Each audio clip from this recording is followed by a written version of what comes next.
G'day mate, 40 here. My god, either is it Chrome, is it just the New York Post, everything just running really frickin' slow. I'm trying to run a high quality show here, guys. Okay, so we are live, we are streaming. So, here I stand. I can do no other, right? Speaking to you here. Hey, lady. You, lady, cursing at your life. You're a discontented mother and a regimented wife.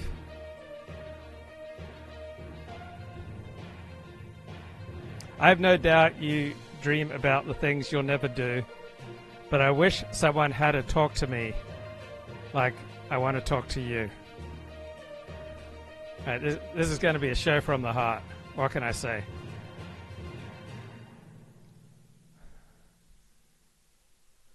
I've been to Georgia and California and anywhere I could run. I took the hand of a preacher man and we made love in the sun. I'm not ashamed. But I ran out of places and friendly faces because I had to be free. I've been to paradise, but I've never been to me. Please, lady, please, don't just walk away, because I have this need to tell you why I'm all alone today. I can see so much of me still living in your eyes. Won't you share a part of a weary heart that has lived a million lives? Oh, I've been to Nice and the Isle of Greece. When I sipped champagne on a yacht, I moved like Harlow in Monte Carlo, and I showed them what I've got. I've been undressed by kings, I'm not ashamed, and I've seen some things that a woman ain't supposed to see. I've been to paradise, but I've never been to me. Hey? You know what paradise is? It's a lie. A fantasy we created about people and places as we like them to be. But you know what truth is? It's that little baby you're holding, and it's that man you fought with this morning on X, the same one you're going to make love to tonight. That's truth. That's love. Sometimes I've been to crying for unborn children that might have made me complete. But I took the sweet life. I never knew I'd be bitter from the sweet. I spent my life exploring the subtle whoring that costs too much to be free. Hey, lady, I've been to paradise, but I've never been to me. So I just wanted to check in, and I wanted to make sure, are you getting all the level of personal fulfillment that you need these days, right? Are you feeling fulfilled? Are you feeling adequately fulfilled in your work? Because I'm learning we're supposed to be fulfilled in our work. That's important, guys. So does your work fulfill you? And if your work doesn't fulfill you, perhaps fulfillment that you need. Perhaps you need another job. Perhaps there needs to be some adjustment going on. All right? It's important that you feel fulfilled. Right? Is work living up to everything that you need from work? And marriage. Is your marriage living up to everything that you need from your marriage? Are you getting all the love that you need? Are you getting all the sex that you need? Are you getting all the understanding and empathy that you need? It's important that you be fulfilled, right? I hear that marriage can be very fulfilling. And so I just wanted to check in and make sure that you're getting all the fulfillment that you need from your marriage, from your religion, from your work.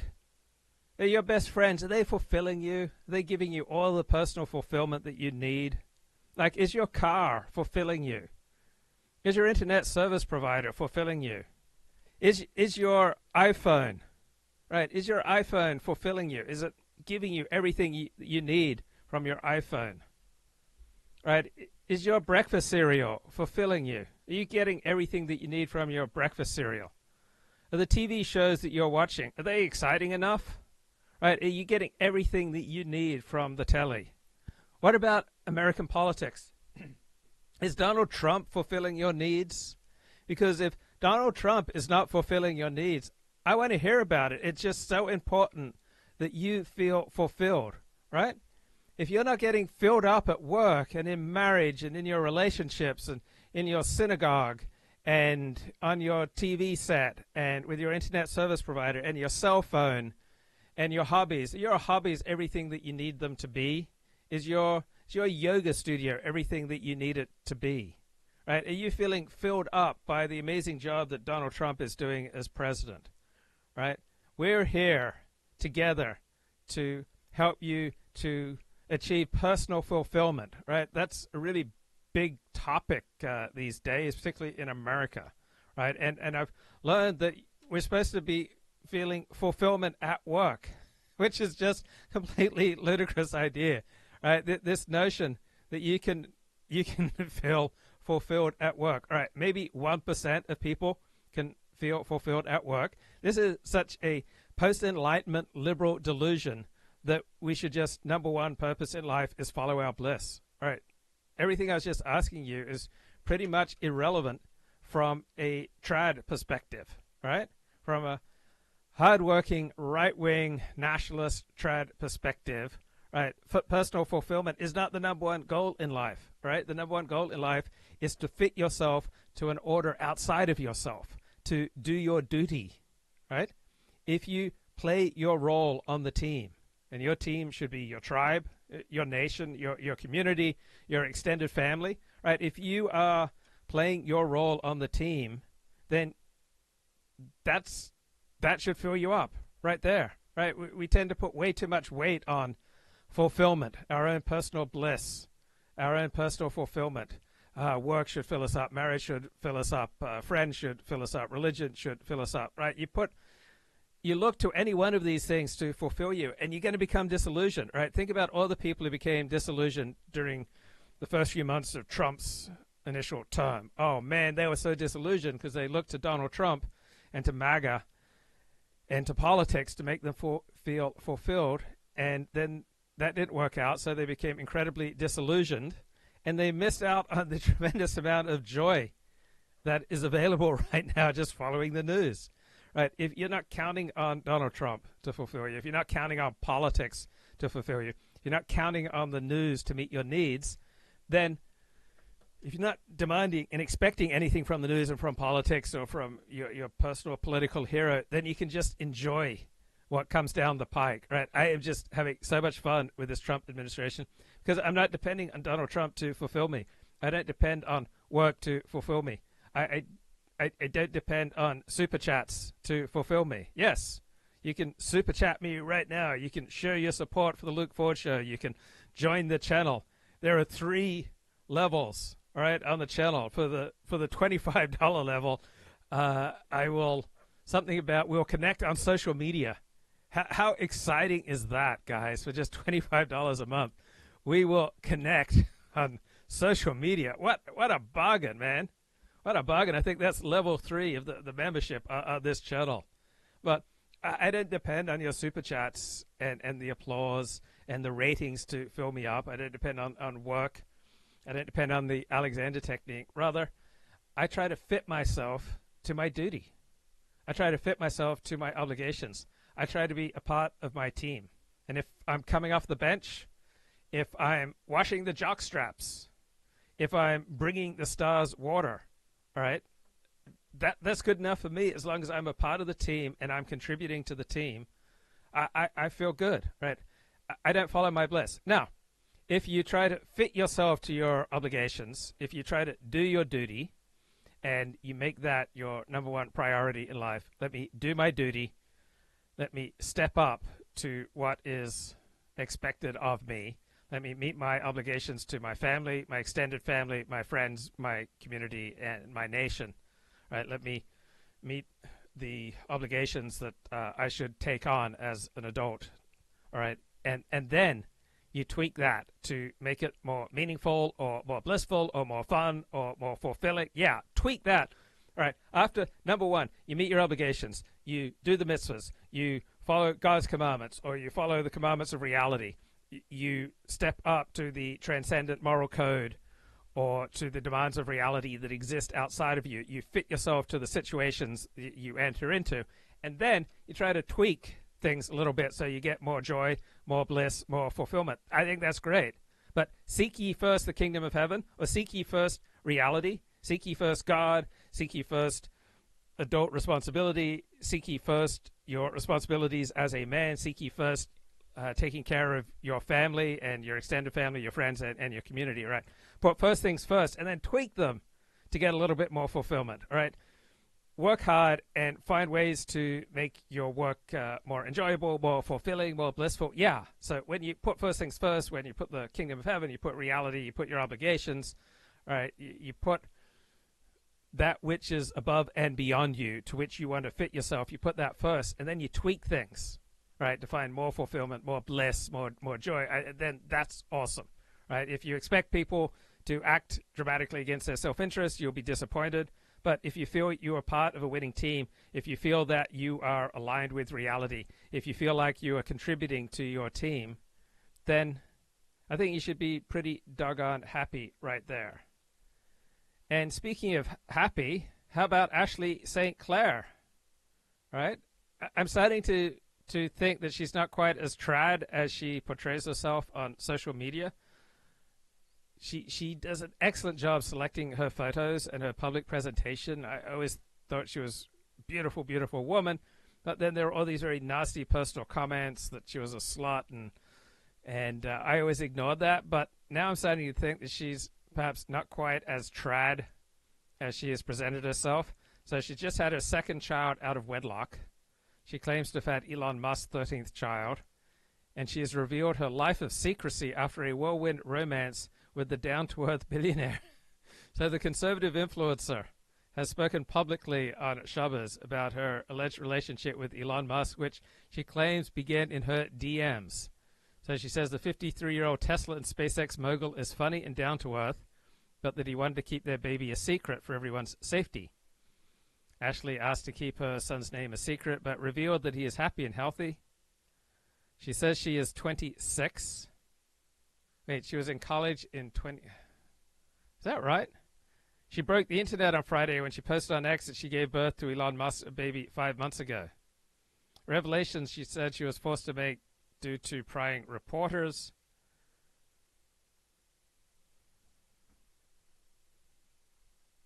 Okay, Musk was very funny. He was smart. He was down to earth. It started with X interactions. He slid into my DMs. I think it was a meme. She didn't particularly have much interest in Elon Musk. She became aware of the billionaire thanks to a gay best friend.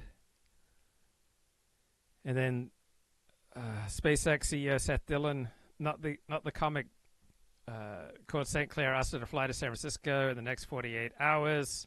She complied. She met with Musk for the first time at Twitter's headquarters. She was 24 and incredibly vulnerable, and Musk was 51. After the interview, I got a text from him, feel like going to Providence, Rhode Island tonight. The romance blossomed from there until she became pregnant. She was restricted from telling people that she was carrying his child. Musk provided her with a lavish apartment in the financial district and a hefty security detail, but no romance. So I don't think she was fulfilled. She was forced to spend her pregnancy alone. I was completely isolated, and her Instagram went dark for months.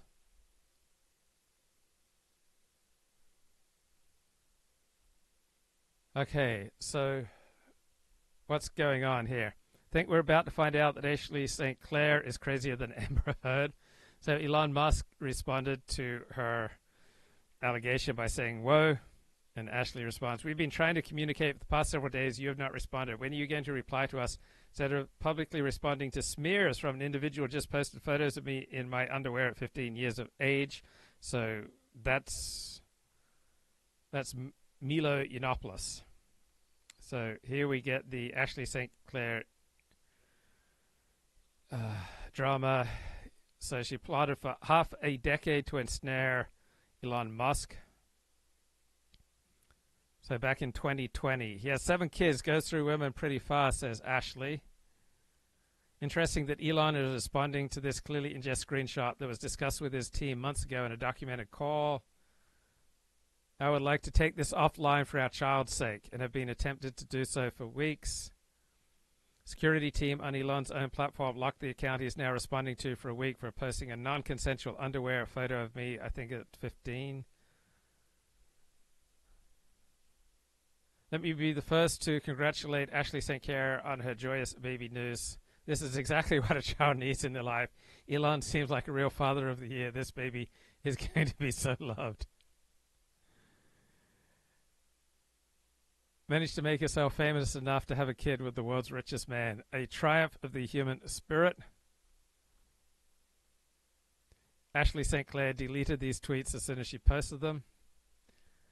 New York Post reported that Ashley St. Clair is 31 and then 26. So is she 31 or is she 26? How old is she? Elon, we need to start having more babies in the United States. Ashley, I volunteer. For all those people telling me that Ashley isn't a conservative, just because she has 2 kids out of wedlock with 2 different men, doesn't mean that she's not a conservative, right? She's tried. Aha, man prophesied Elon and Ashley. Elon says, this is the absolute best time in history to have kids. And then back in November 27, 2023, these two are definitely having a kid together in the near future. True. Ashley St. Clair, adultery, single motherhood. I don't know about these other allegations, so... Okay, so just because she's a sexy woman doesn't mean that she's not tried. All right, Smashley, got the nickname Smashley in college. All right, these allegations are not peer-reviewed, they're not substantiated. Elon Musk, Ashley St. Clair, classic example of no matter how ugly you are, chicks will do you if you have the money. You don't think that Ashley St. Clair is trad?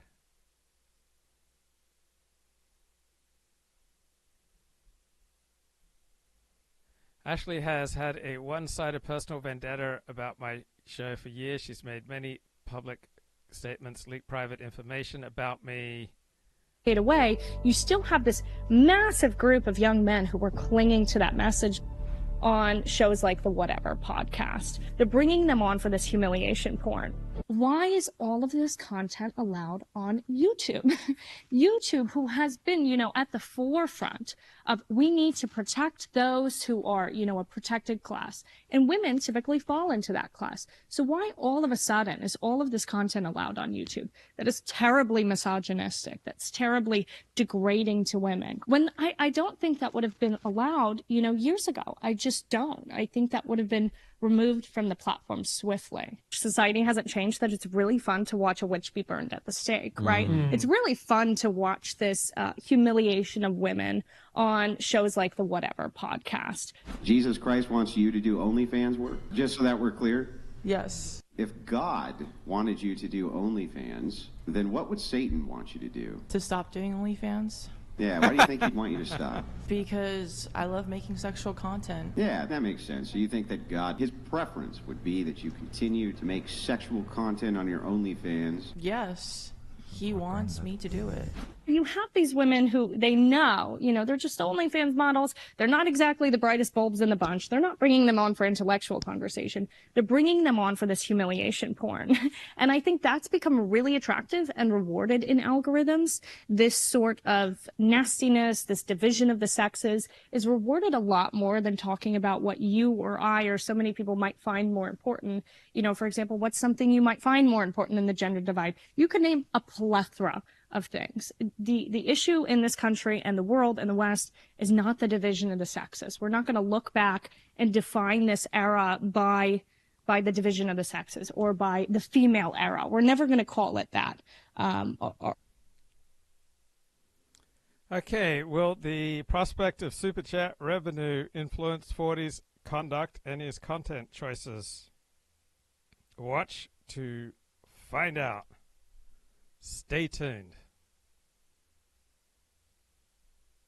So, don't you think it's silly to be looking for personal fulfillment from your work? I mean, for a tiny number of people, yeah, but otherwise, I would think for most people, they can feel fulfilled in their work if it's part of an overall plan of taking care of their family, living up to their obligations to other people, being an adult, like making a contribution, putting other people's needs before one's own 40, 50, 60 hours a week.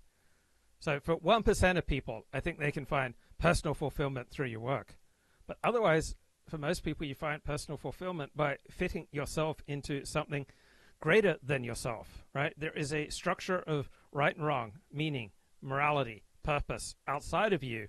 And when you fit yourself to that, right, when you adapt to something that exists outside of yourself, a moral code that exists outside of you, a purpose, a tribe, a community, a family, an extended family, a nation outside of you, when you fit yourself to that and to your obligations, I think for most people, meeting your responsibilities, doing your duty will bring a sense of fulfillment. But seeking fulfillment does not strike me as a winning formula in life. So, whoa, I got a super chat. Big fan, Luke. It's really just all about truth. He is still auto-human.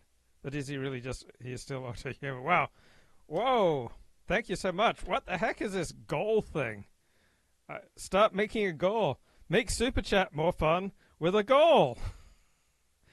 So, pick a goal, 10 super chats, then set a timer, 30 minutes, show how you'll celebrate, and I can get inspired with examples. This is pretty cool. So YouTube is the best way to make money as a live streamer online for most people.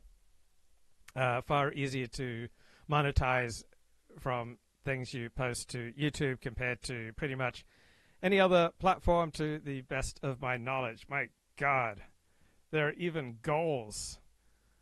And I got membership. I'm just drowning in riches. The Mighty Puck 75, you make me feel so fulfilled right now. But do you agree or disagree with me? 1% of people can feel a tremendous sense of personal fulfillment through their work. All right. Otherwise, you should find your fulfillment through meeting your obligations, doing your duty, fitting yourself into a team that is bigger than you, a meaning matrix, a morality matrix that is bigger than you. Take up your position in that meaning matrix, right? Play your role. Do your job, right? Isn't that what Bill Belichick says? Right? Do your job. And so if you do your job, then you're doing your duty. And then out of that, I would think would be some sense of satisfaction. But it's the very rare person, I think, who gets to feel fulfilled at work. But I know a lot of people today, since the 1970s, they think working for yourself, that's the goal, right? Receiving personal fulfillment at work, that's the goal. Feeling fulfilled through your marriage, that's the goal. I would think that this would make it harder to feel happy, right? Because you're putting the premium on fulfillment and happiness rather than put the premium on doing your duty, meeting your obligations, right? Being an adult, taking on responsibility, and then out of doing the right thing, fitting yourself into a meaning and morality matrix that exists outside of yourself, then as an after effect, right, there should be a feeling of happiness. But it's widespread among my peers that there's this notion that 100% of people can feel personal fulfillment through their work. And I think that's nonsense. I think probably 90% of people are better off working for someone else rather than being an entrepreneur, certainly as their primary source of income. And 99% of people are better off putting their focus on meeting their obligations in a transcendent meaning and morality matrix beyond themselves, like playing their appropriate role on a team, instead of just, I don't know, having kids outside of marriage with different men, being an influencer or accumulating, a large following on any number of various social media platforms. I don't think there's going to be a great, enduring, deep sense of meaning and purpose and happiness there unless you seek ye first the kingdom of heaven, or whatever is your hero system, even if it's communism or socialism or science or enlightenment philosophy or secular humanism, right? Seek ye first this morality meaning matrix outside of yourself, God, religion, science, whatever it is that is at the top of your hero system, and then out of that, right, I would expect would flow beautiful things. News you can trust. That infamous tagline could not be more true. The Bee is a conservative, Christian, satirical news site that has consistently kept all of us laughing, kind of to ourselves, at least when it wasn't banned from social media, which, believe it or not, happened because their sense of humor was a little too close to the actual truth. Check out these fake headlines that kind of came true. Gavin Newsom demands answers from who's ever in charge of California. That's the funny one. And here's Gavin Newsom's tweet calling for an investigation into the loss of water during the fires. How about this on the Taliban? The Taliban laughing over the diversity training materials our military left behind. Here's a tweet showing those training materials actually found in the Taliban's trash. Even better, this Bee headline about anyone still wearing a mask is probably just super ugly. Now the real study shows about people wearing masks, ugly. So the Bee has been ahead of the curve, so to speak. The Free Press giving the news site props for predicting the vibe shift we are seeing under President Trump. And joining us now, the CEO of the Babylon Bee, Seth Dillon. Seth, when you hear those headlines back and knowing that it got you banned, what do you think? Yeah, well, I mean, those weren't the particular ones that got us banned. The ones that got us banned, you know, we were making jokes that we weren't supposed to make, the ones that we're not allowed to make. But it's just when the headlines come true, I think it just highlights the absurdity of the age, is that, you know, the world is so absurd, it's almost impossible to satirize. And so you tell these jokes, and then it is a matter of staying ahead of the curve. Next thing you know, they actually happen. And I talk all the time about it. The challenge is to write jokes that are funnier than whatever Democrats are doing in real life. How hard was it when you were suspended from social media before Elon Musk bought Twitter? Well, man, I mean, before then, we had to worry about stepping on all these mines. You know, there was the misinformation, the incitement to violence, the hateful conduct policies. They were trying to make all of these stick to us. And so it was kind of this dance where you want to do comedy, you want to tell jokes, and you want to be funny, but you have to abide by all these rules and be worried about whether or not you're going to get kicked off the platform. And, you know, we ended up making a joke about the transgender health admiral, Rachel Levine, in the Biden administration, because Rachel Levine had been named Woman of the Year by USA Today. And so we jokingly referred to Rachel Levine as our pick for Man of the Year. And that's what got us booted out of Twitter and sent into Twitter jail next to Donald Trump. And that's really ultimately one of the things that drew Elon's attention to this problem, is you can't even tell jokes anymore. These are off-limits narratives, and they're using the terms of service to prop up their ideology and prevent you from even criticizing it with humor and ridicule. And so that was a crazy place to be in as humorists in a free society. Have we gotten past it? I mean, I feel like we've gotten past it. Do you feel that way?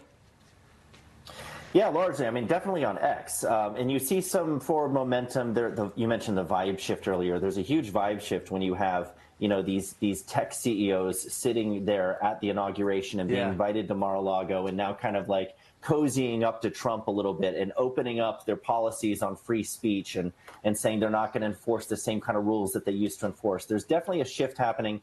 X is our safest platform for sure, though. We know that Elon's not going to ban us there just for making jokes that the powers that be don't like. So when Trump's in office, I knew where you stood, and because he was under attack so much, no one was really taking his side. You guys kind of worked through your humor, and then, of course, Joe Biden gets into power, so you're going after the one with the power, which is the Democrats. Now the Republicans are in the power seat. How are you approaching it? Same as we always do. I mean, we don't have a situation on our hands where we're like, you know, we're protecting Republicans and going after Democrats. We just want to make people laugh. We want to make them think. We want to hold people in power, whichever side of the aisle they're on, accountable. If someone on the right is engaging in hypocrisy, we're going to joke about them and make fun of them too. And I think that's a useful, it's a beneficial, and it's a healthy exercise to be willing to laugh at ourselves and take ourselves less seriously. I think hopefully, in my mind, one of the key differentiators between us and the radical secular progressives on the left is that we actually have a sense of humor and are willing to laugh at ourselves. Yeah, at yourselves, too. All right, here's some of the Headlines that if you haven't gotten the Babylon Bee or read it lately, you have missed. Pope Francis announces that God agrees with whatever it is Democrats want to do right now. Sometimes it feels like that, doesn't it? Yeah, going to get Catholics mad at us, but yeah. Right. If you watched the beginning of the Super Bowl, you saw a couple of calls go against the Eagles, which led to why the Chiefs were in the Super Bowl. A lot of people thought refs were friendly to them. You write this: Eagles flag for roughing the passer on pregame handshake. There's no winning. Right. I think it's 15 yards. PBS drops DEI, announces Bert and Ernie are now straight. So that could have got you suspended a couple of years ago. Well, they're trying, that's funny because there was such an effort to try to, what would be the word you'd even use? Queerify everything, make everything through the lens of wokeness, make everything about LGBTQ plus issues and even the children's material, it's. And so to joke about how we're now going back to a place where these characters aren't viewed this way, I think is perfectly appropriate. But this is one of the utilities of comedy. We have checks and balances in government, right? Well, one of our checks and balances in culture is comedy, which treats the absurd as absurd, so that we laugh at it, we don't take it seriously. We need that check and balance in place in our culture. And you never took a bow through all of it, through the tribulations, and I think it's going to be a fun time. Seth Dillon, great job. Thanks for fighting the fight. Thank you. All right. Meanwhile, I got to tell you, I cannot wait to see you March 22nd in St. Louis. Okay, got another super chat. Thank you so much, Mighty Puck. Agree with Luke. The super chats are just figuring out how to pay for content. I really appreciate it. This might be about content from a year back. Awesome. Thank you, bro. Thank you. Thank you. All right, the Maori in New Zealand, they're not down with the whole transgender drag queen events for 2 to 10-year-old children.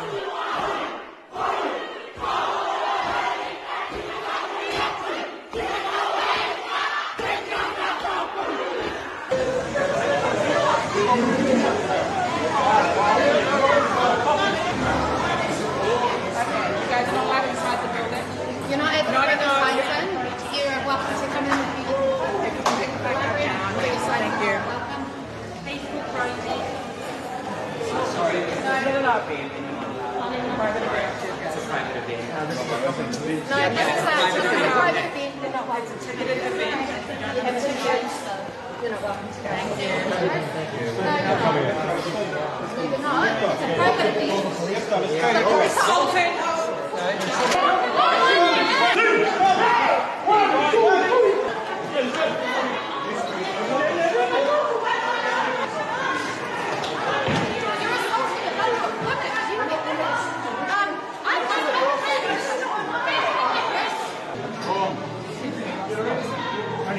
That's why we're on.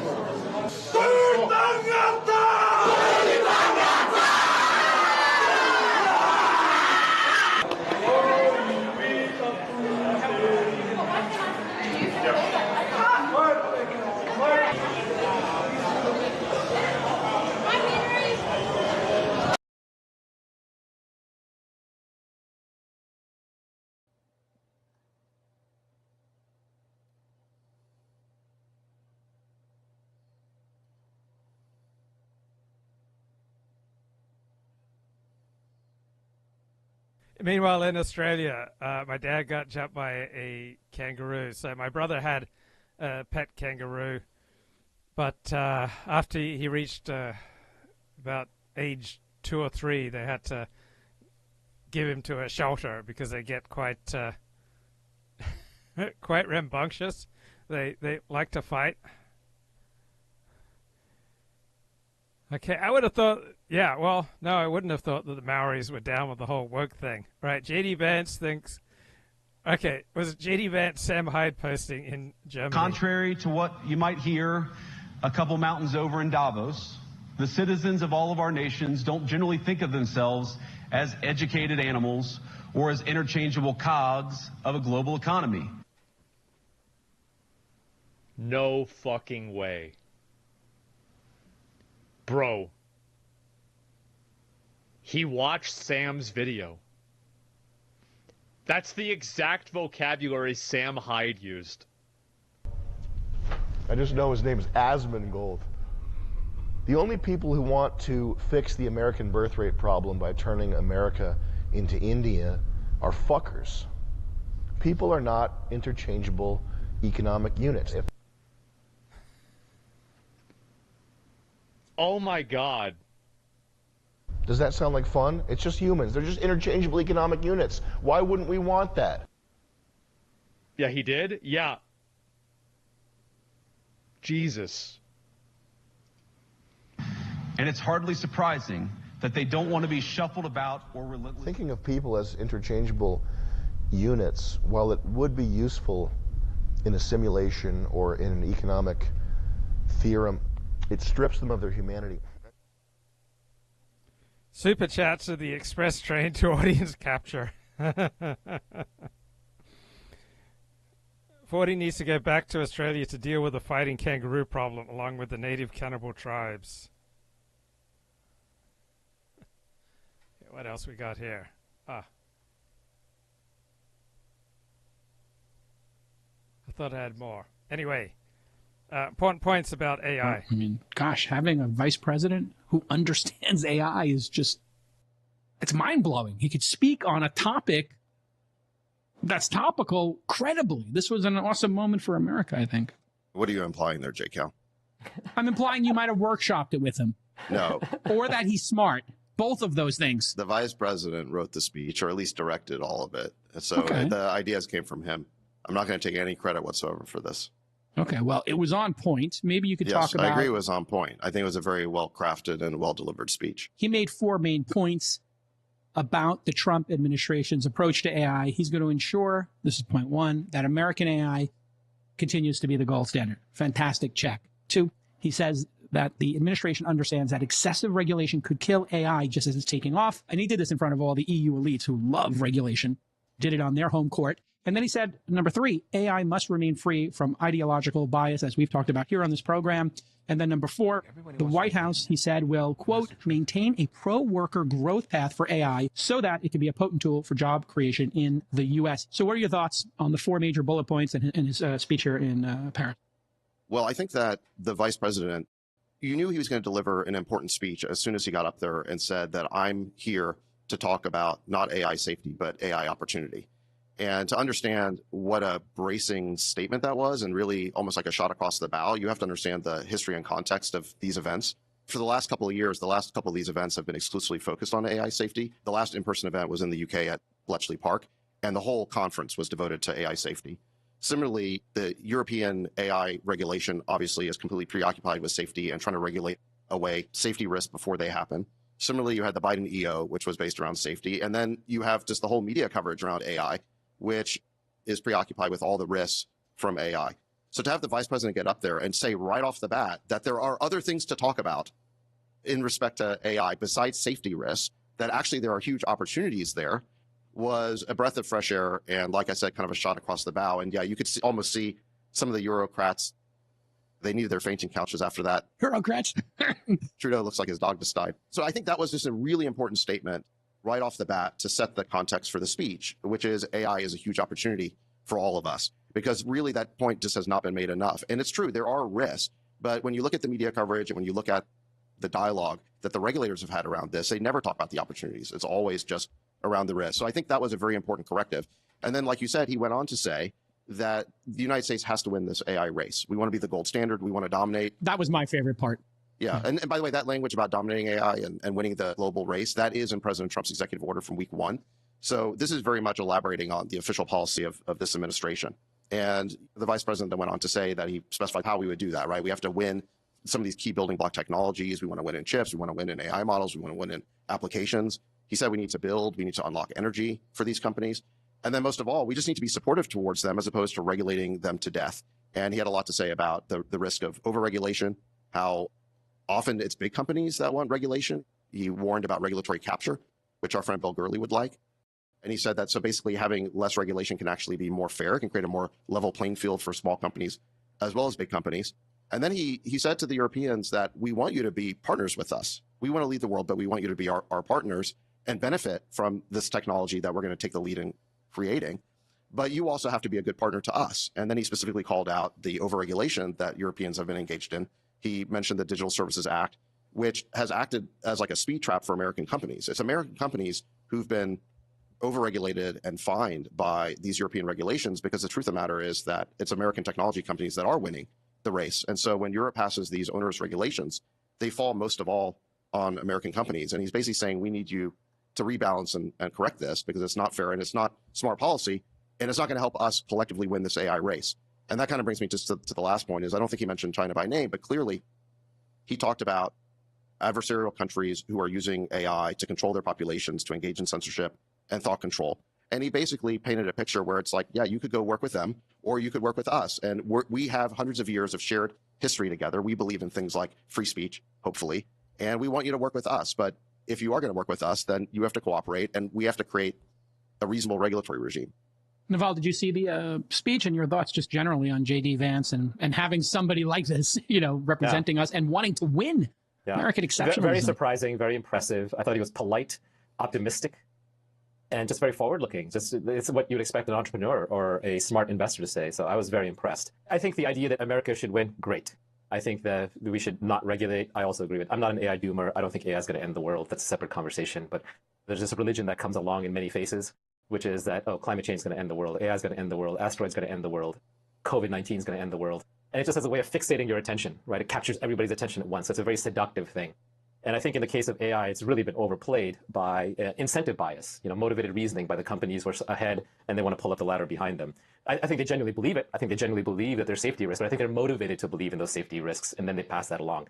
But it's kind of a weird position, because they have to say, oh, it's so dangerous that you shouldn't just let open source go at it, and you should let just a few of us work with you on it. But it's not so dangerous that a private company can't own the whole thing. Right? Because if it was truly the Manhattan Project, if they were building nuclear weapons, you wouldn't want one company to own that. No. Sam Altman famously said that AI will capture the light cone of all future value. In other words, like all value ever created at the speed of light from here will be captured by AI.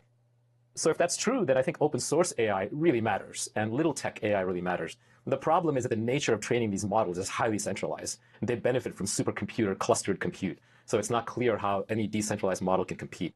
So to me, the real issue boils down to is, how do you push AI forward while not having just a very small number of players control the entire thing? And we thought we had that solution with the original OpenAI, which was a nonprofit and was supposed to do it for humanity. But now, because of they want to incentivize the team and they want to raise money, they have to privatize at least a part of it.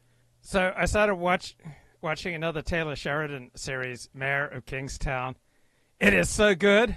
It is so good. It's like 8.2 on IMDb. You can't stop watching this show. And I'm not some huge unabashed fan of the All In podcast, but this last one on AI was pretty good. All right. Hot montages like balls, balls, balls, balls, balls, balls. And they're just bouncing around from channel to channel. So she let me take the bullet, okay? But any way you slice it, politicians spent so much time talking about sex this week, the entire country felt like they were trapped in a liberal kindergarten class. It was bad. Watch this right here. I don't swear in public very well, but we have to Trump. Please don't tell my children that I just did that. Oh, your children know, Candy Pants, because it's all over TikTok. But to be fair, Oregon Congresswoman Maxine Dexter was hardly alone in referencing sex or even male genitalia, where Democrats appear to have gotten a package deal. Watch this right here. Elon Musk, who apparently has adopted the alias, at least he changed his social media handle to Harry Balls. Do you think that calling Elon Musk a is effective messaging? Well, he is a don't put words in my mouth. So would you stop that? Would you stop that process? Don't be all the little small cuts. I won't say anything about circumcisions being a small cut. Listen, all these small cuts. Who the hell voted for, excuse the phrase, a guy who calls himself Big Balls?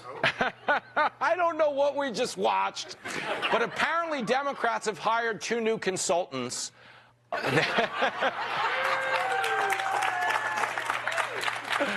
That's the only way I can explain this. If Beavis and Butthead were covering the news this week, their brains would have exploded. Especially when you consider how much Chuck Schumer looks like Cornholio. Yo. That's the same guy. That is the same guy. Of course, no conversation. I really like the discussion on AI on the All In podcast, right? A lot of good points made here. Where the hell is it?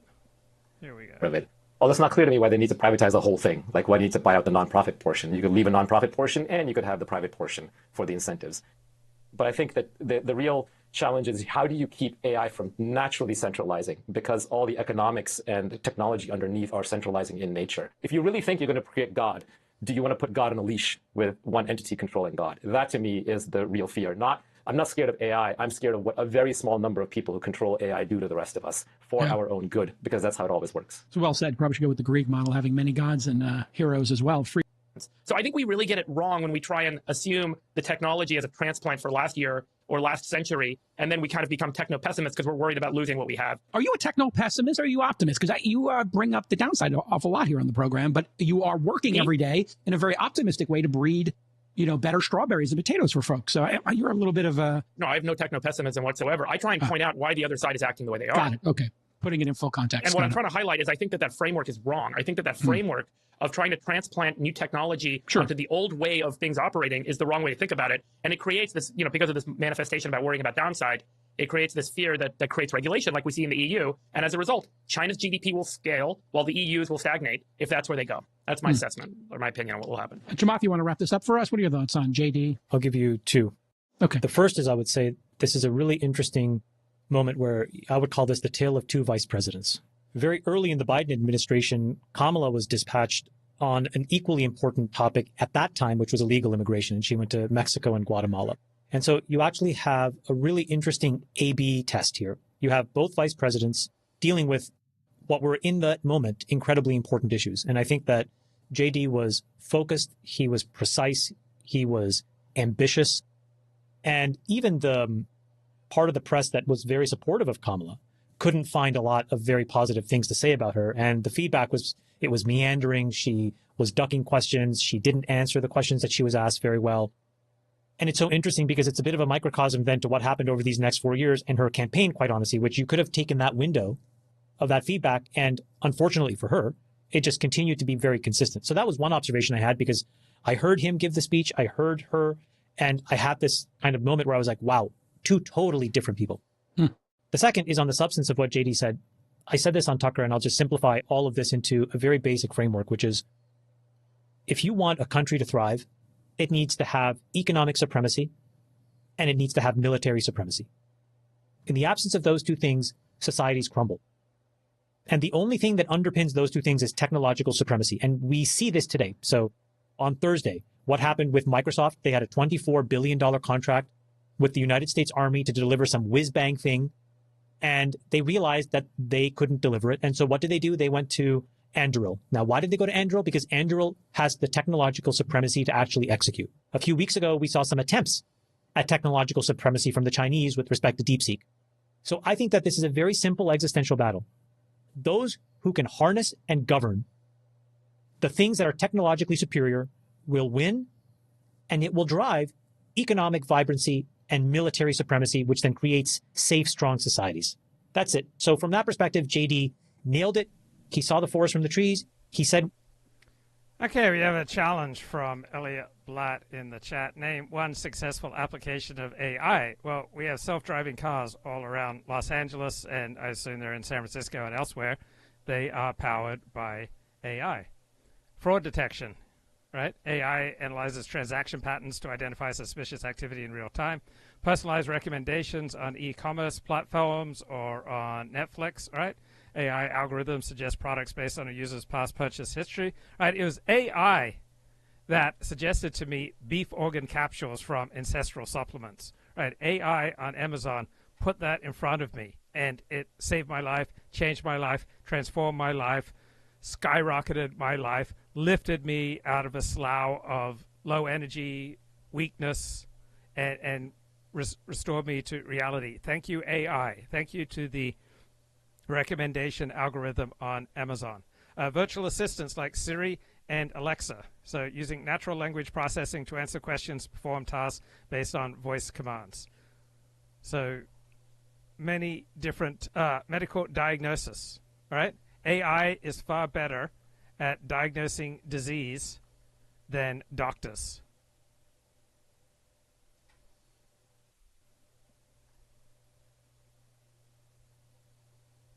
So what else is AI up to? Okay. What the hell? Bloody hell. Not even going to try to frickin' log into this. Continue. Okay. Not even worth it. Bloody hell.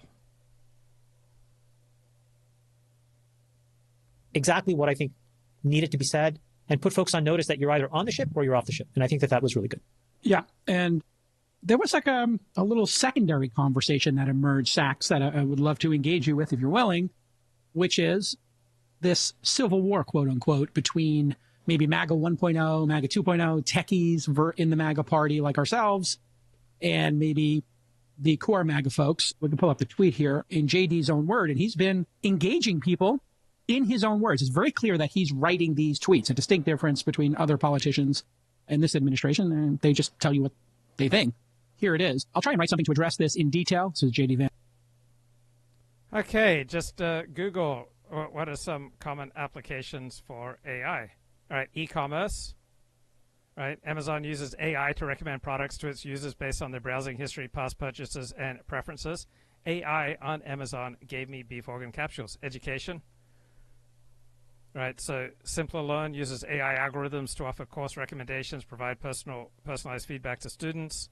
Lifestyle, right, Siri, Alexa, smart thermostats, right, things like Nest use AI to learn homeowners' temperature preferences, schedule patterns, automatically adjust settings for optimal comfort, energy savings. Navigation, making travel safer and more efficient. Advanced AI algorithms process real-time traffic, weather conditions, historical patterns to provide accurate and timely route suggestions. AI powers autonomous vehicles, which use sensors and machine learning to navigate roads and avoid obstacles. Robotics, right? Robotics are important in manufacturing. Natural language processing, right? To help the interactions between computers and people. So natural language processing enables machines to understand, interpret, generate human language, facilitate applications like translation, sentiment analysis, voice-activated assistance. Computer vision, right? Uses AI to interpret, process visual information from the world around us. Self-driving cars use computer vision. Facial recognition. Human resources, right? Can analyze resumes. AI in healthcare is far more effective and efficient than doctors. Agriculture, optimize farming practices, increase crop yields, ensure sustainable resource use. AI-powered drone sensors monitor crop health, soil conditions, weather patterns, provide valuable insights to farmers. Gaming, right, creates more realistic and engaging experiences, generate intelligent behavior in non-player characters, NPCs, adapt to player actions, enhance game environments. Automobiles, autonomous driving, predictive maintenance, in-car personal assistance, process data from sensors and cameras to navigate roads, avoid collisions, provide real-time traffic updates. Social media, personalized content feeds, detect fake news, improve US user engagement. Marketing, AI helps businesses understand customers, optimize campaigns, deliver personalized experiences. Chatbots for support, finance, risk management, fraud detection, investment strategies, analyze financial data, identify patterns, make predictions. Astronomy, analyze vast amounts of data, identify celestial objects, discover new phenomena. So NASA uses AI to analyze data from the Kepler Space Telescope. Data security, detect, respond to cyber threats in real time. Travel and transport, route planning, managing traffic flow. Automotive industry, advances in autonomous vehicles, predictive maintenance, in-car assistance. Generative AI, create new content from text and images to music and videos. Machine learning, training algorithms to learn from data, make predictions or decisions without explicit programming. And entertainment, content recommendations, creating realistic visual effects, enhancing audience engagement, analyzing viewer preferences, generate content, create interactive experiences. All right, so there you go, 24 real-world applications of AI. That's a sweet. But I think this civil war is overstated. Though, yes, there are some real divergences between the populists, I would describe that as MAGA, and the techies. But briefly, in general, I dislike substituting American labor for cheap labor. My views on immigration and offshoring flow from this. I like growth and productivity gains, and this informs my view on tech and regulation. When it comes to AI specifically, the risks are, number one, overstated, to your point, Naval, or two, difficult to avoid. One of my many real concerns, for instance, is about consumer fraud. That's a valid reason to worry about safety. But the other problem is much worse if a peer nation is 6 months ahead of the U.S. on AI. Again, I'll try and say more. And this is JD going right at, I think, one of the more controversial topics, Sachs, that the administration is dealing with and has dealt with when it comes to immigration and tech, because these two things are dovetailing each other. If we lose millions of driver jobs, which we will in the next 10 years, just like we lost millions of cashier jobs, well, that's going to impact how our nation and many of the voters look at the border and immigration. We might not be able to let as many people immigrate here if we're losing millions of jobs to AI and self-driving cars. What are your thoughts on him engaging this directly, Sachs? Well, the first point he's making there is about wage pressure, right? Which is when you throw open our borders or you throw open American markets to products that can be made in foreign countries by much cheaper labor that's not held to the same standards, the same minimum wage or the same union rules or the same safety standards that American labor is, and has a huge cost advantage, then you're creating wage pressure for American workers. And he's opposed to that. And I think that is an important point, because I think the way that the media or neoliberals like to portray this argument is that somehow MAGA's resistance to unlimited immigration is somehow based on xenophobia or something like that. No, it's based on bread and butter, kitchen table issues, which is if you have this ridiculous open border policy, it's inevitably going to create a lot of wage pressure for people at the bottom of the pyramid. So I think JD is making that argument. But, and this is point two, he's saying, I'm not against productivity growth. So technology is good because it enables all of our workers to improve their productivity. And that should result in better wages because workers can produce more. The value of their labor goes up if they have more tools to be productive. So there's no contradiction there. And I think he's explaining why there isn't a contradiction. A point I would add, he doesn't make this point in that tweet, but I would add is that one of the problems that we've had over the last, 30 years is that we have had tremendous productivity growth in the US, but labor has not been able to capture it. All that benefit has basically gone to capital or to companies. And I think a big part of the reason why is because we've had this largely unrestricted immigration policy. So I think if you were to tamp down on immigration, if you were to stop the illegal immigration, then labor might be able to capture more of the benefits of productivity growth. And that would be a good thing. It'd be a more equitable distribution of the gains from productivity and from technology. And that, I think, would help tamp down this growing conflict that you see between technologists and the rest of the country, or certainly the heartland of the country. Naval, this is okay. You want to add anything else, David? All right. Well, I think just the final point he makes in that tweet is that he talks about how we live in a world in which there are other countries that are competitive. And specifically, he doesn't mention China, but he says we have a peer competitor. And it's going to be a much worse world if they end up being 6 months ahead of us on AI rather than 6 months behind. That is a really important point to keep in mind. I think that embrace these tools because it allows them to do more with less. And I think that's what I really see. What's great for our business and for other businesses like ours that can leverage AI tools is that those individuals can now do more. And so our throughput, our productivity as an organization has gone up. And we can now create more things faster. So whatever the product is that my company makes, we can now make more things more quickly. We can do more development. You're seeing it on the ground, correct, at Hollow? And I'm seeing it on the ground. And I don't think that this transplantation of how bad AI will be for jobs is the right framing as much as it is about an acceleration of productivity. And this is why I go back to the point about GDP per capita and GDP growth. Countries, societies, areas that are interested, or industries that are interested in accelerating output and accelerating productivity, the ability to make stuff and sell stuff, are going to rapidly embrace these tools because it allows them to do more with less. And I think that's what I really see on the ground. And then the second point I'll make is the one that I mentioned earlier, and I'll wrap up with a third point, which is I think we're underestimating the new industries that will emerge drastically, dramatically. There's going to be so much new that we are not really thinking deeply about right now that we could do a whole nother 2-hour brainstorming session on what AI unlocks in terms of large-scale projects that are traditionally or typically or today held back because of the constraints on the technical feasibility of these projects. And that ranges from accelerating to new semiconductor technology, to quantum computing, to energy systems, to transportation, to habitation, et cetera, et cetera. There's all sorts of transformations in every industry that's possible as these tools come online, and that will spurn insane new industries. The most important point is the third one, which is we don't know the overlap of job loss and job creation if there is one.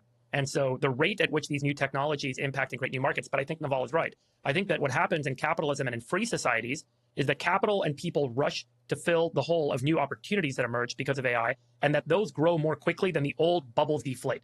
So if there's a deflationary effect in terms of job need in other industries, I think that the loss will happen slower than the rush to take advantage of creating new things will happen on the other side. So my bet is probably on the order of, I think new things will be created faster than old things will be lost.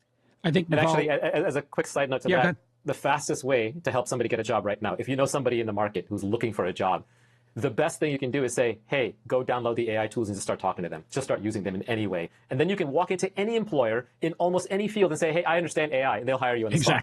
Naval, you and I watched this happen. We had a front row seat to it back in the day when you were doing venture hacks and I was doing Open Angel Forum. We had to fight to find 5 or 10 companies a month. Then the cost of running these companies went down. They went down massively from $5 million to start a company to 2, then to 250K, then to 100K. I think what we're seeing is 3 things concurrently. You're going to see all these jobs go away for automation, self-driving cars, cashiers, et cetera. But we're going to also see static team size at places like Google. They're just not hiring because they're just having the existing bloated employee base learn the tools. But I don't know if you're seeing this. The number of startups able to get a product to market with 2 or 3 people and get to $1 million in revenue is booming. What are you seeing in the startup landscape? Definitely what you're saying in that there's leverage. But at the same time, I think the more interesting part is that new startups are enabled that could not exist otherwise. My last startup, AirChat, could not have existed without AI because we needed the transcription and translation. Even the current thing I'm working on, it's not an AI company, but it cannot exist without AI. It is relying on AI. Even at AngelList, we're significantly adopting AI. Everywhere you turn, it's more opportunity, more opportunity, more opportunity. And people like to go on Twitter, or the artist formerly known as Twitter, and basically they like to exaggerate. Oh my God, we've hit AGI. Oh my God, I just replaced all my mid-level engineers. Oh my God, I've stopped hiring. To me, that's moronic. The 2 valid ones are the one-man entrepreneur shows where there's one guy or one gal and they're scaling up like crazy thanks to Phil AI. Kaplan, shout out. Or there are people who are embracing AI and being I need to hire. And I need to hire anyone who can even spell AI. Anyone who's even used AI. Just come on in, come on in. Again, I would say the easiest way to see that AI is not taking jobs or creating opportunities is go brush up on your AI, learn a little bit, watch a few videos, use the AI, tinker with it, and then go reapply for that job that rejected you and watch how they pull you in. In 2020.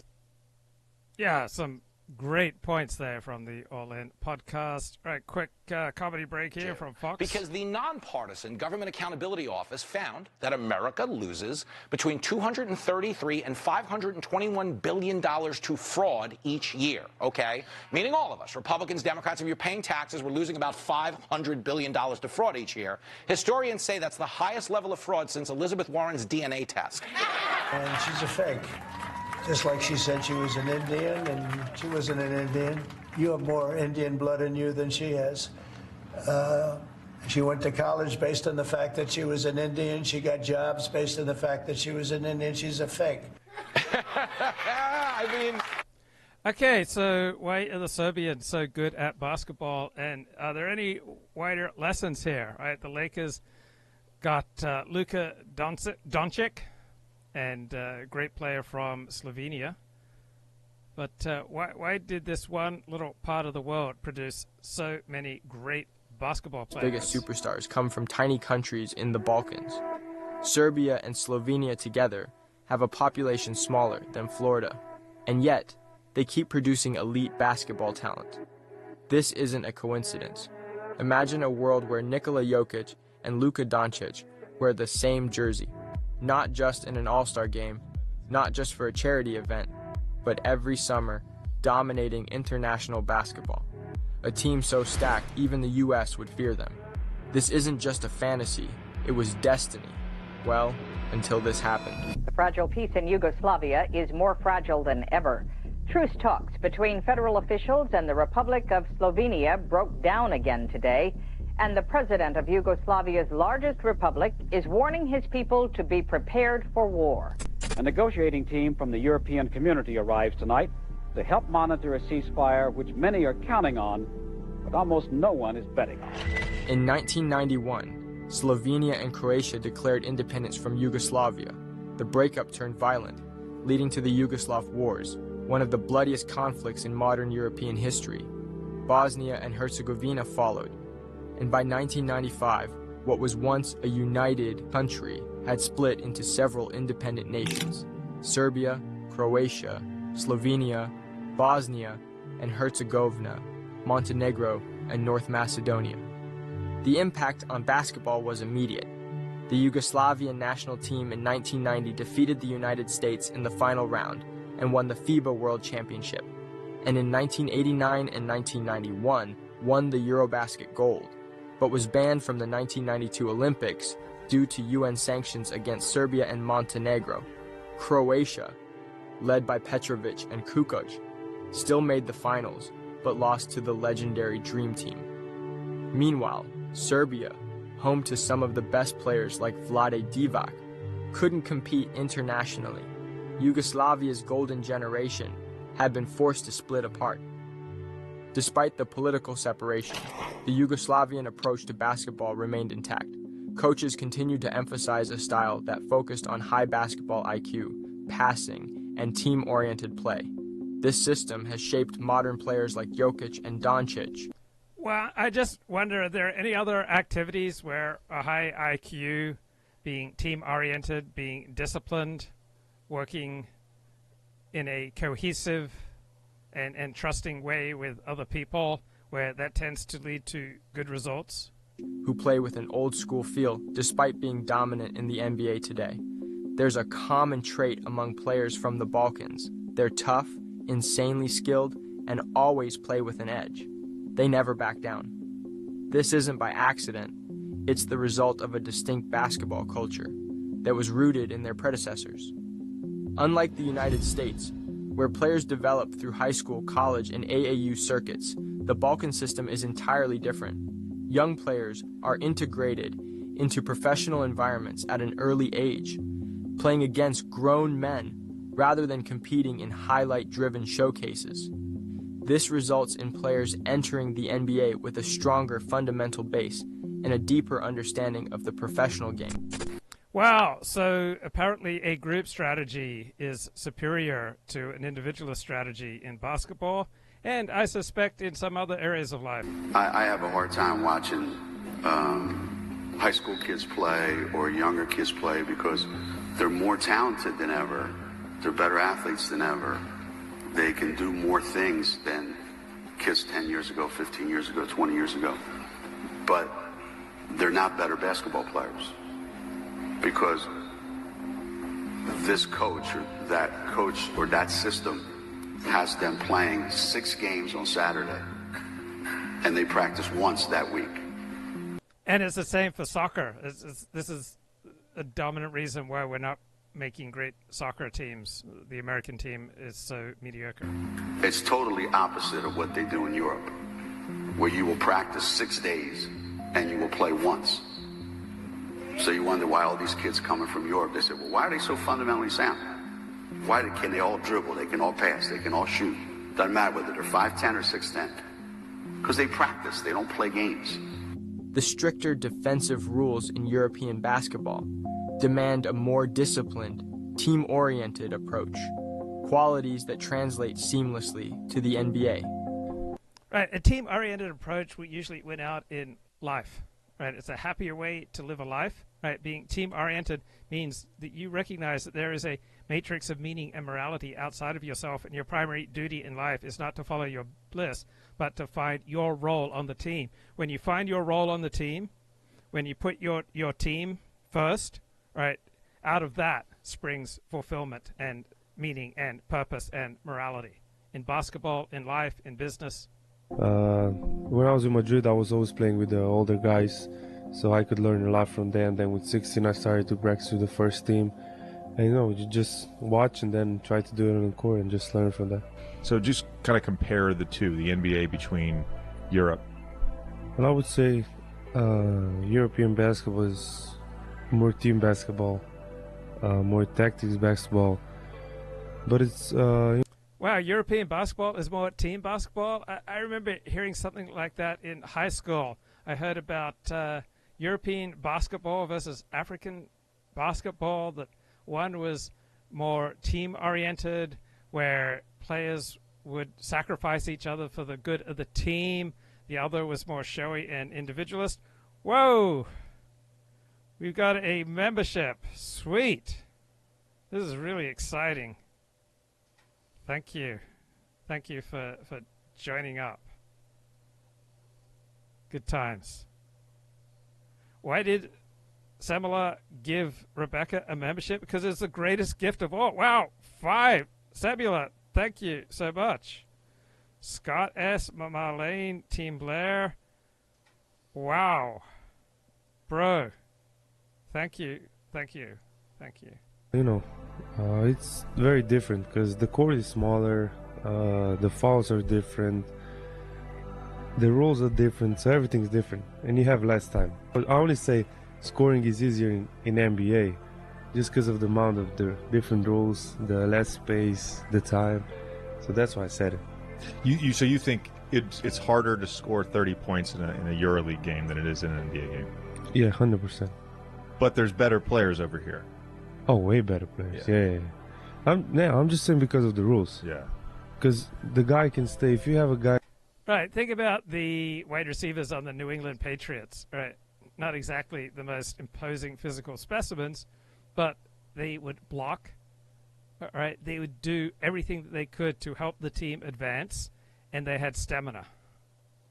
And so the Patriots might have trailed the Atlanta Falcons 28-3 in that Super Bowl, but they had more stamina and they came back and won in overtime. I like, let's say, Rudy Gobert. He can stay in the paint on defense 3 seconds, however he wants. Like, just because of that rule, you can have 10 more points easily. Makes sense. Yeah. Yugoslavia for basketball wasn't just a team. It was a philosophy, a movement. More than just hoops, it was a revolution. These were the architects of what we now call the European game, a game built on movement, selflessness, and surgical precision. The way they play. Wow, the European game. Right.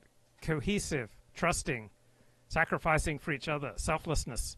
Sounds like an excellent team approach to life.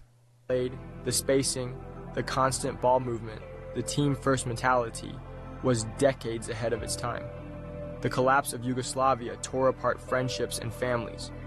We got 5 new nations, all producing elite talent, but never together again. But here's the thing. Yugoslavian basketball never died. Its fingerprints are all over the modern game. You saw it in Peja Stojakovic, a deadly sniper who helped revolutionize the three-point shot in the NBA. You saw it in Goran Dragic with his craftiness, court vision, and ability to control the pace of the game. And now, you see it in Luka Doncic and Nikola Jokic at the mountaintop of the sport. Basketball is a matter of our national pride. Jokic is very popular in other countries of former Yugoslavia. It's not just Serbia, you know, people are adoring him. Having known him for over a decade.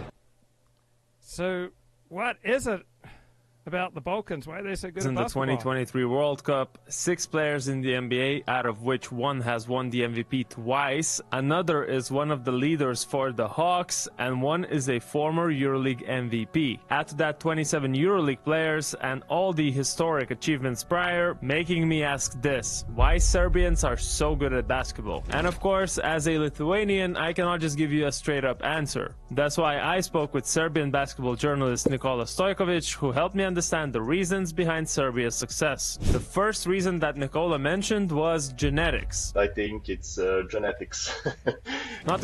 Yeah, genetics is really important. All right. Virtually all our traits have a basis in genetics, including intelligence and height and musical ability and political and religious orientation, and whether we're outgoing or introverted, right? Almost everything has a basis in genetics. Gonna lie, it took me by surprise at first, but I guess the more you think about it, a sufficient nationwide height is a must for basketball. For example, take the Philippines. People are obsessed with basketball there. These guys literally create modified rosters on 2K with their whole domestic league. But guess what? Height is just not in their genes, so no matter what part of the population is playing basketball, only a handful have the right physical tools to achieve height. And there are over 1 billion Indians, yet they never win an Olympic gold medal. I was watching the Indian TV show Family Man. It's a fun show about a guy who works in counterterrorism by day, but he's got a wife and kids at home who don't know what he really does. But, yeah, Indians have special gifts in cricket. There aren't many other areas of life where they dominate. high level. Of course, it's not just about towering over opponents. It's more about that athleticism running through Serbian veins. You see, Serbia isn't a one-sport wonder. It's a So the greatest Australian athletes in many sports tend to be from the Balkans originally. Nation where sports is a way of life. Tennis, football, volleyball, water polo, you name it. Even looking at basketball players, Jokic was racing horses in his youth, Micic was skiing, and Heats Nikola Jovic played water polo before he ever touched a basketball. And then take into account that most of Serbian basketball players' parents were probably athletes in one sport or another. Which kinda means that these athletic abilities like agility or coordination is just in their DNA. Now let's talk early exposure. Nikola told me that it's almost a guarantee that your Serbian parents will hand you a ball of some kind when you're still a toddler. Talk about ball is life, which I do relate to, since in Lithuania it's also dribbling, passing and shooting before you start worrying how to walk. Also, this early embrace of the game isn't just about developing skills, it's about learning to love basketball from early on. I guess it reflects on why Serbian fans are so passionate too. If you ask a die-hard Crvena Zvezda or Partizan fan why they support that team specifically, you're gonna hear about their dad or their grandpa or their uncle. It's literally generational. So when we talk, right, it gives you more in common, right, with your friends, your family, right? If you share sporting interests, right, you'll be happier and more adaptive to life if you have some sports literacy. Talk about genetics, it's not just about physical attributes. It's a perfect storm of height, athleticism, early exposure, and a cultural embrace of basketball. Next up is something Nikola kept repeating throughout our conversation. They just like to win. It's a fanatical desire, to win. We started winning our desire to win, winning the silver medal. It's that unique Serbian mindset that craves victory over anything. Have the whole nation behind you, failure is just not. Yeah, when you feel the whole nation is behind you, that fills you with a great sense of strength. If you feel your family is behind you, your friends are behind you, your community is behind you, right? You will feel stronger and you will perform at a much higher level. An option. Also, looking a bit deeper, every victory is seen as a testament to hard work and determination, which are also things I'll touch later on in this video. Before we get there though, Serbian fans, listen up. Do you remember this Nikola Jokic jersey that was supposed to go out when we hit 75,000 subscribers? Conquering Europe wasn't the biggest achievement. That crowning jewel came in the 2002 World Cup, where Serbia not only claimed gold versus Argentina, but also secured a legendary victory against the United States in their backyard.